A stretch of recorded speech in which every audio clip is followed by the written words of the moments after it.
नमस्कार प्यारे विद्यार्थियों, आप सभी का एक बार फिर से स्वागत करता हूं आपके अपने यूट्यूब चैनल महात्मा क्लासेज में। तो दोस्तों, आज के वीडियो में हम पशु परिचारक से संबंधित अति महत्वपूर्ण प्रश्नों के बारे में पढ़ेंगे, जो पशु परिचारक भर्ती के लिए बहुत ही महत्वपूर्ण होने वाले हैं। तो वीडियो को पूरा अंत तक जरूर देखें और जो भी विद्यार्थी पहली बार विजिट कर रहा है चैनल को सब्सक्राइब अवश्य करें।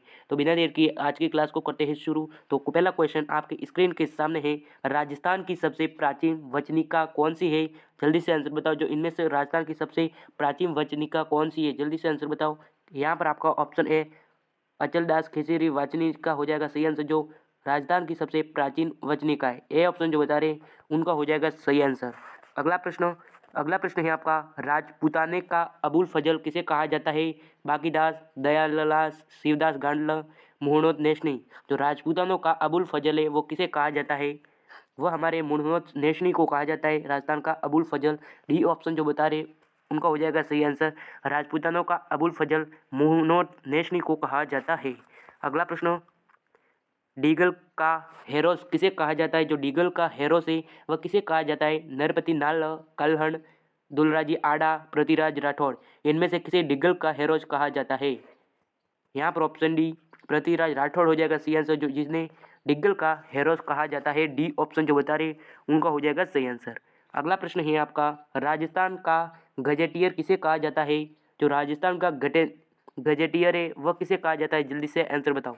ये वेरी वेरी इंपॉर्टेंट क्वेश्चन है। जो राजस्थान का गटेनियर है वह किसे कहा जाता है? फटाफट आंसर बताओ।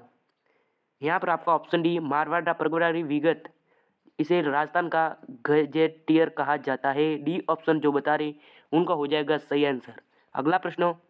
अगला प्रश्न है आपका, अगला प्रश्न आपके सामने, राग मजरी व रागमाला संदित ग्रंथों की रचना किसने की? जल्दी से आंसर बताओ।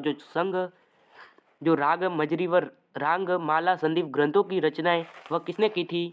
वो हमारे पुंडरीक विठल ने की थी। ए ऑप्शन जो बता रहे उनका हो जाएगा सही आंसर। अगला प्रश्न है आपका, राजस्थानी भाषा का सबसे प्राचीनतम ग्रंथ कौन सा माना जाता है?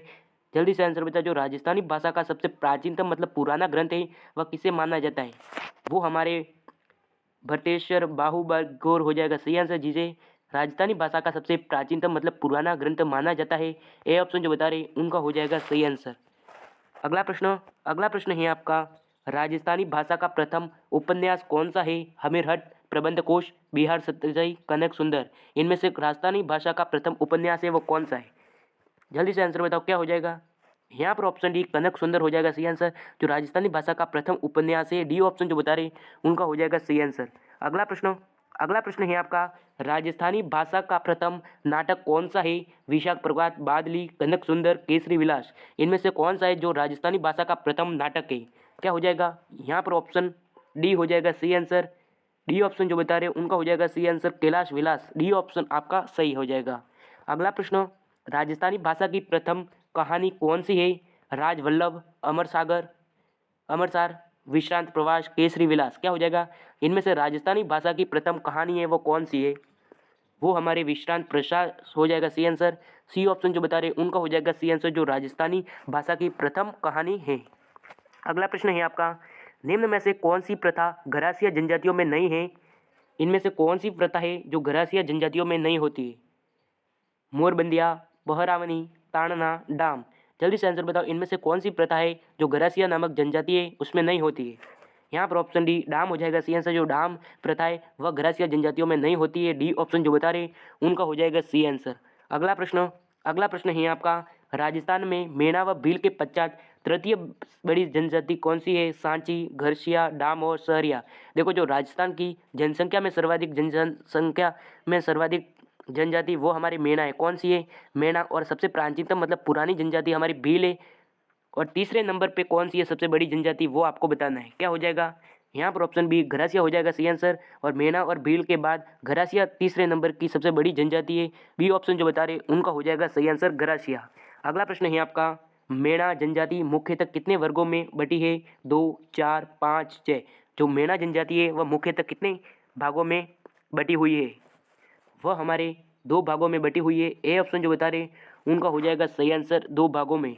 अगला प्रश्न है आपका, निम्न में से कौन सी जनजाति ऐसी है जो कि मकान बनाकर नहीं रखती? डामोर, सहरिया, सांची, गडीला, लोहार। क्या हो जाएगा? जो इनमें से कौन सी जनजाति है जो अपने घर के दरवाजे बनाकर नहीं रखती है? क्या हो जाएगा यहाँ पर? ऑप्शन डी घुड़िया लोहार हो जाएगा सही आंसर। डी ऑप्शन जो बता रहे उनका हो जाएगा सही आंसर, जो अपने घर के दरवाजे बनाकर नहीं रखते हैं। अगला प्रश्न है आपका, भील जनजाति के लोगों के घरों को क्या कहते हैं? पाल, फैला, बस्ती, कू। देखो जो भीलों के घर होते हैं उन्हें कू या टापर कहते हैं, टापर या कू कहते हैं। यहाँ पर ऑप्शन डी हो जाएगा सही आंसर, कू। अगला प्रश्न है आपका, अगला प्रश्न आपके सामने, राजस्थान में सहरिया जनजाति की सर्वाधिक संख्या किस जिले में है? बारा, पाली, सिरोही, कोटा। जो राजस्थान में सहरिया जनजाति की सर्वाधिक संख्या है वह किस जिले में है? देखो जो सहरिया जनजाति है वह सर्वाधिक हमारे 12 जिले में पाई जाती है। ए ऑप्शन जो बता रहे उनका हो जाएगा सी आंसर 12 जिला। अगला प्रश्न है आपका, राजस्थान की एक ऐसी जनजाति है जिसमें लोग मेलों में अपना जीवन साथी करते हैं? मेणा, भील, घरासिया, सहरिया। इनमें से कौन सी एक जनजाति है जिसके लोग मेलों में अपना जीवन साथी चुनते हैं, मतलब मेलों में ज़्यादा घूमते हैं? क्या हो जाएगा? जल्दी से आंसर बताओ। यहाँ पर ऑप्शन डी सहरिया हो जाएगा सही आंसर, जो मेलों में सर्वाधिक घूमते हैं, जिसमें अपना जीवन साथी बनाते हैं। अगला प्रश्न है आपका, सहरिया जनजाति के मुखिया को क्या कहते हैं? हवलदार, मुखिया, सेव, कोतवाल। जो सहरिया जनजाति के मुखिया होते हैं उन्हें क्या कहते हैं? उन्हें कोतवाल कहते हैं। डी ऑप्शन जो बता रहे उनका हो जाएगा सही आंसर। ये वेरी इंपॉर्टेंट क्वेश्चन होने वाले सभी। अगला प्रश्न, जाट, गुज्जर, माली, कल्पी आदि जनजाति किस हिंदू जाति के अंतर्गत आते हैं? वैश्य, ब्राह्मण, काश्तकार, उपयोग में से कोई नहीं। जो गुज्जर, जाट, माली, कल्पी आदि जनजाति के लोग हैं वह किस हिंदू जाति के अंतर्गत आते हैं? जल्दी से आंसर बताओ। क्या हो जाएगा यहाँ पर? ऑप्शन सी काश्तकार हो जाएगा सही आंसर। सी ऑप्शन जो बता रहे उनका हो जाएगा सही आंसर, काश्तकार। अगला प्रश्न है आपका, बीकानेर के संस्थापक राव बीका को राज्य स्थापित करने में कौन सी जाति ने सहायता की थी? अहीर, गुज्जर, माली, जाट। क्या हो जाएगा? जो बीकानेर के संस्थापक राव बीका है जिनको राज्य स्थापित करने में कौन सी जाति ने सहायता की थी? वो हमारे जाट जनजाति ने सहायता की थी। डी ऑप्शन जो बता रहे उनका हो जाएगा सही आंसर। अगला प्रश्न है आपका, निम्न में से कौन सी जनजाति है जो अपने घर के दरवाजे कभी बंद नहीं रखती? मेना, कंजर, गरासिया, सहरिया। क्या हो जाएगा यहाँ पर? ऑप्शन बी कंजर हो जाएगा सही आंसर, जो अपने घर के दरवाजे कभी बंद नहीं रखती। तो आज की क्लास यहीं समाप्त करते हैं। आशा करता हूँ कि वीडियो पसंद आया है, तो चैनल को सब्सक्राइब और वीडियो को प्यारा सा लाइक जरूर करें। मिलते हैं नए वीडियो के साथ, तब तक के लिए जय हिंद, जय भारत।